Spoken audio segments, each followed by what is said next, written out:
Bienvenue à nouveau. Dans cette série, nous avons discuté jusqu'à présent que les mauvais esprits sont les âmes perdues des morts et non des démons, et comment le Seigneur nous a conduits à faire en sorte que les mauvais esprits se soumettent à Jésus, ce qui à son tour conduit au salut de l'âme perdue plutôt que de simplement les chasser. Si vous n'avez pas vu les vidéos précédentes de cette série, veuillez les regarder pour obtenir une révélation complète sur ce thème des plus importants. Nous avons ensuite vu comment cela était l'accomplissement des Écritures, prouvant qu'un chemin vers le salut existe pour les âmes perdues. Dans notre dernière vidéo, nous avons précisé que les âmes qui ont vécu dans le péché grave de leur vivant sont en enfer et non au purgatoire comme beaucoup le croient, ce qui rend nos prières pour elles encore plus urgentes. Ce voyage, cependant, nous a conduit à une conclusion difficile, que la grande majorité des âmes sont en enfer. Mais l'enfer est-il le châtiment final et éternel? Aujourd'hui, nous contestons ce grand malentendu. En raison de l'enseignement selon lequel l'enfer est un lieu de châtiment éternel, personne ne se souvient des âmes qui s'y trouvent dans la prière. Qui prie pour elles? Personne. C'est pourquoi des millions d'âmes ne reçoivent pas nos prières et ne sont pas sauvées.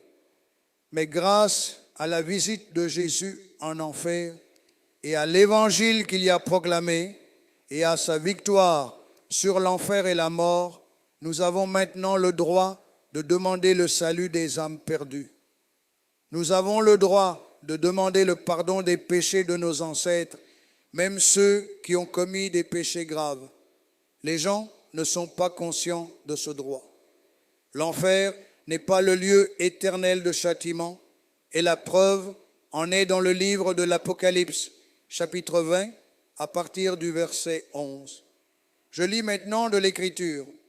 Puis je vis un grand trône blanc et celui qui y était assis.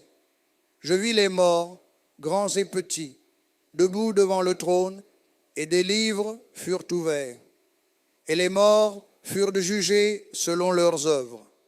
Et la mer rendit les morts qui étaient en elle, la mort et le Hadès rendirent les morts qui étaient en eux.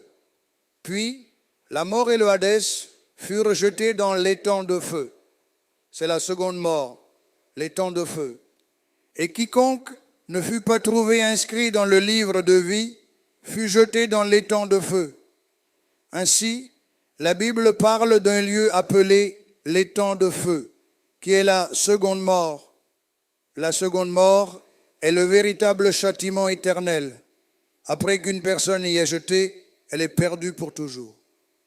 La première mort est ce qui est arrivé aux millions de personnes qui ont vécu dans le péché et ont été envoyées dans ce premier feu, le lieu appelé l'enfer. C'est là que le Christ est descendu. La Bible déclare que le Christ a détruit la domination et l'autorité du diable en enfer et a déclaré le salut pour toutes les âmes perdues qui s'y trouvent. Mais plus tard, ceux qui sont appelés à être ses serviteurs, c'est-à-dire les autorités de l'Église dans les années ultérieures, ont déclaré que l'enfer est un lieu de châtiment éternel d'où personne ne peut être sauvé. Qui a enseigné cela? Était-ce de Jésus ou de Saint Pierre ou de Saint Paul? Non, ce n'était pas le cas. En fait, Saint Pierre et Saint Paul enseignent clairement le salut des âmes perdues.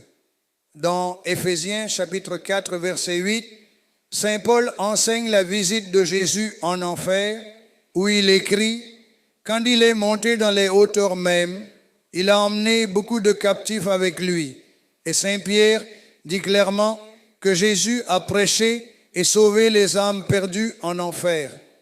Dans 1 Pierre chapitre 3, verset 19, nous lisons que Jésus est allé faire une proclamation aux esprits en prison. Et dans 1 Pierre chapitre 4 verset 6, il dit « C'est pour cette raison que l'Évangile a été proclamé même aux morts, afin que, bien qu'ils aient été jugés dans la chair comme tout le monde est jugé, ils puissent vivre dans l'esprit comme Dieu le fait. Mais plus tard, les autorités de l'Église ont décidé que l'enfer devait être un lieu de châtiment éternel. Elles ont même enseigné que Jésus n'y est jamais descendu pour sauver les pécheurs, mais n'y est allé qu'à la recherche des justes. Ainsi, dans cette vidéo, nous avons appris la distinction critique du livre de l'Apocalypse.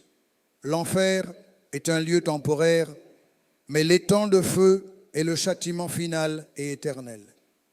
Cela signifie qu'il y a une fenêtre de temps, de maintenant jusqu'au jugement final, pour que ces âmes perdues en enfer soient sauvées. Nos prières comptent plus que jamais. Mais avec des millions d'âmes qui souffrent, comment nos prières peuvent-elles être efficaces pour sauver les âmes perdues? Rejoignez-moi dans la prochaine vidéo, alors que nous discutons de la prière la plus puissante pour libérer les âmes perdues en enfer, le rosaire. Nous discuterons de la façon dont vous pouvez briser n'importe quelle servitude dans votre vie en priant le rosaire.